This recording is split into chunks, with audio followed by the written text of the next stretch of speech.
Medición en estadística. Todos sabemos cómo medir cantidades tales como estatura o peso. Sin embargo, en la investigación estadística existen muchas otras clases de medidas. Como vimos en el anterior capítulo, los datos son las características que pueden estudiarse de la población. Como ejemplo, el color de pelo, número de amigos, marca de ropa preferida, número de carros en un garaje, color de ojos, etc. Pero estos datos tienen una clasificación definida, pues se dividen en dos grandes tipos, los cuales son cualitativos y cuantitativos. Los cualitativos son aquellos en los que los resultados posibles no son valores numéricos, por ejemplo, el color de pelo, marca de ropa preferida, color de ojos, etc. Estos datos representan resultados de cualidades, pues es información relacionada con los adjetivos de la población, por tanto, su respuesta no es numérica. Tenemos dos variables de datos cualitativos, niveles nominales y ordinales. En el nivel de medida nominal, los datos consisten solo en nombres, etiquetas o categorías y no son clasificables ni ordenables. Y el nivel de medida ordinal, los datos se acomodan en algún orden, tal como de bajo a alto. En cambio, los datos cuantitativos consisten en valores que representan cuentas o medidas.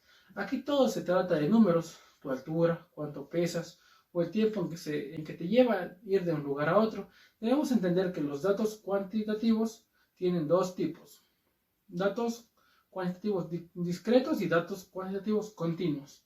Son datos cuantitativos discretos cuando se toman valores aislados, por ejemplo, número de amigos, número de estudiantes en un aula, el número de vacas en una granja. Si reflexionamos, no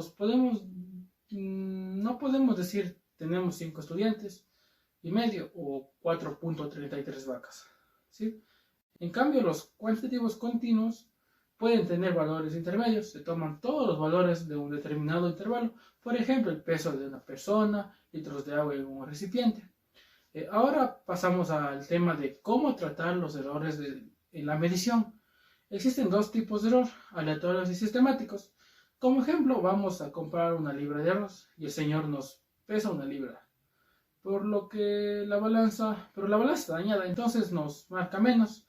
Ese es un error sistemático. En cambio, un error aleatorio podrá ser cuando la balanza marcó una libra, pero el señor de la tienda no vio que estaba una cebolla en la balanza, provocando que la libra de arroz marque una libra y después en casa esta marque menos. Entonces decimos que los errores aleatorios ocurren como consecuencia de eventos aleatorios imprescindibles en procesos de medición. Los errores sistemáticos ocurren cuando existe un problema en el sistema de medición que afecta a todas las medidas de una misma manera. Vamos a ver cómo usamos el porcentaje en estadística. Para eso vamos a ver unos datos curiosos. Por ejemplo, ¿cómo convertimos un porcentaje a una fracción? Es muy fácil. Por ejemplo, tenemos 25%. Al 25 lo ponemos en el numerador y como denominador ponemos 100. Esto simplificamos y nos da un cuarto. Ahora, ¿cómo convertimos un porcentaje a un número decimal? Solo dividimos para 100. Por ejemplo, 25% dividido para 100 es igual a 0,25. Y si queremos conocer un número decimal, convertirlo a un porcentaje, solo multiplicamos por 100. Teniendo en cuenta estos datos curiosos, vamos a ver cómo el porcentaje puede describir un cambio. Por ejemplo, nos dicen que nuestras mamás en el año 2020 compraban 10 frutas, pero ahora en el 2023 compran 15 frutas a la semana. Eso lo podemos expresar de dos formas. Como las frutas aumentaron 5 a la semana, podemos decir que el cambio absoluto fueron 5. ¿Por qué? Porque el cambio absoluto describe el aumento. Aumentaron de 10 frutas a 15 frutas a la semana. O también lo podemos decir que, como fueron 5 frutas que aumentaron, son el 50% de las frutas iniciales, que sería el cambio relativo, es decir, 50%. ¿Por qué? Porque el cambio relativo, en cambio, describe el tamaño del cambio absoluto, pero en porcentaje. El uso de porcentaje para hacer comparaciones. Nosotros, para entender este tema, vamos a conocer dos términos muy importantes, que es valor relativo, que es el número que vamos a tomar como base para la comparación, y el valor de comparado, que es el número con el que vamos a hacer la comparación. Ahora, para entender un poco mejor, vamos a ver el siguiente problema. Nos dice que Juan se compró una manzana que a los 5 días se pudrió, mientras que María se compró una pera que a los 3 días se pudrió. vamos a sacar la diferencia absoluta, que es la que nos va a permitir saber los días de comparación que estas dos frutas tardaron en descomponerse. Por ejemplo, tenemos que restar el valor comparado menos el valor de referencia. En este caso, el valor comparado es 5 menos 3 es igual a 2. Entonces nos dice que la diferencia absoluta es 2. Ahora, la diferencia relativa. Vamos a restar el valor comparado menos el valor de referencia sobre el valor de referencia por 100. Eso nos da igual a 5 menos 3 sobre 3 por 100. Esto quiere decir que es igual a 66,6. D en comparación con más que. Para entender este tema vamos a ver un ejemplo. Nos dice que en nuestro barrio antes habían 30 personas, pero ahora hay 60. Ahora, para usar el más que, vamos a sacar el cambio relativo, que nos dice que tenemos que restar la cantidad de personas actuales menos las personas que habían y toda esa cantidad dividirle para las personas que habían antes y esto multiplicar por 100. Eso nos quiere decir que 60 menos 30 sobre 30 por 100. Eso nos da igual a 100%.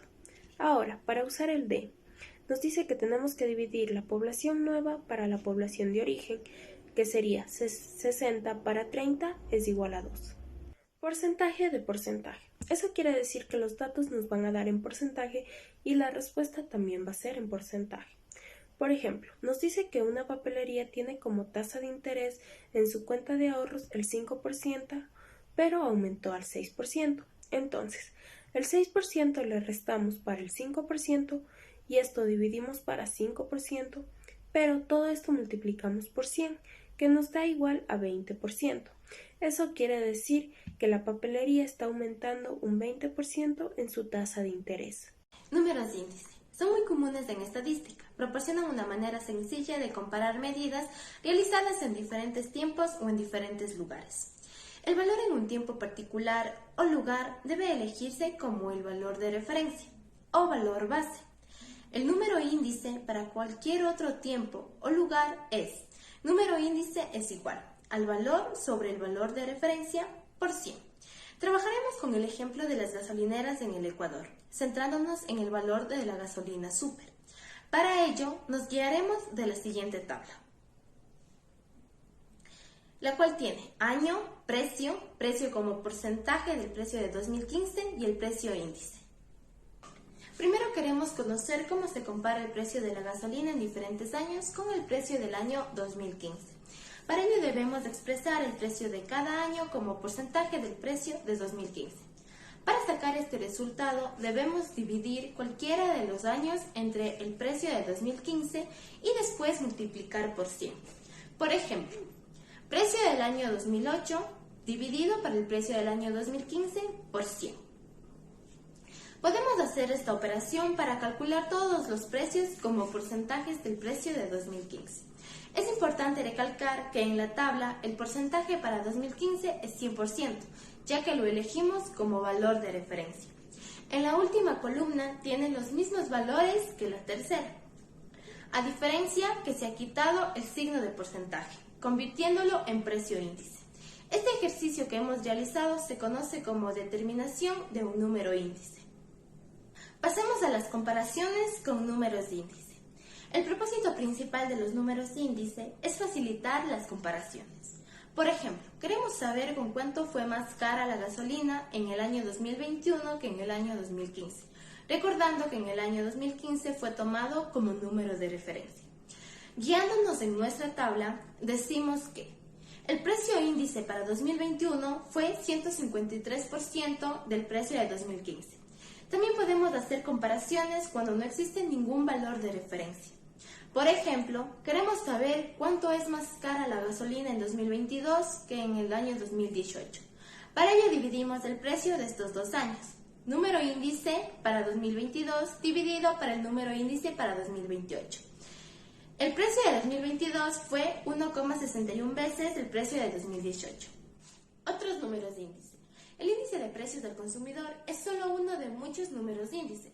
Algunos también son índices de precios, tal como el índice de precios del productor, el cual mide los precios que los productores o fabricantes pagan por los bienes que compran, en lugar de los precios que el consumidor paga.